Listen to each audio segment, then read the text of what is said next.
వైఎస్ఆర్ కాంగ్రెస్ పార్టీకి కంటిలో నలుసులాగా ఉండే వ్యక్తి శివకుమార్. వాస్తవంగా వైసీపీని ఆయనే రిజిస్టర్ చేసుకున్నాడు. ఆ తర్వాత జగన్కి ఇచ్చేశాడు. ఆ వార ఏదో పదవి ఇంతకుముందు జగన్ టైంలో ఇవ్వడం, ఏదో డబ్బు ఇచ్చారో ఏదో అంటారు, అది తెలియదు. పదవి అయితే ఏదో ఇచ్చారు, ఆ తర్వాత ఏం జరిగిందో తెలియదు. ఆ తర్వాత అతను విభేదించి కూర్చున్నాడు. తెలుగుదేశానికి అనుకూలంగా వ్యవహరించేవాడు, జగన్కి వ్యతిరేకంగా వ్యవహరించేవాడు.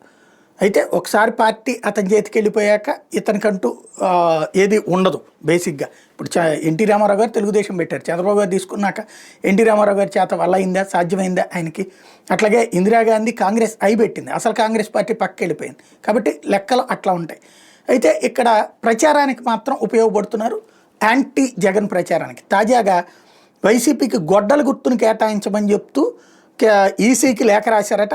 గుర్తు మార్చాలని నేను ఏకగ్రీవంగా నిర్ణయించేశాను, కాబట్టి వీలైనంత త్వరగా మార్చండి అన్నటువంటిది. అంటే ఇది మేబీ ఫ్యాన్ గుర్తొద్దు నాకు, వాళ్ళ అంతర్గత సంప్రదింపుల అనంతరం నేను గొడ్డల గుర్తు అడుగుతున్నాను అన్నట్టు. అంటే ఇది తెలుగుదేశం వాళ్ళని సంతృప్తిపరిచేటటువంటి అంశం. అదే సందర్భంలో వైసీపీ వాళ్ళని నన్ను మర్చిపోయారు మీరు అని గుర్తు చేసేటటువంటి అంశం.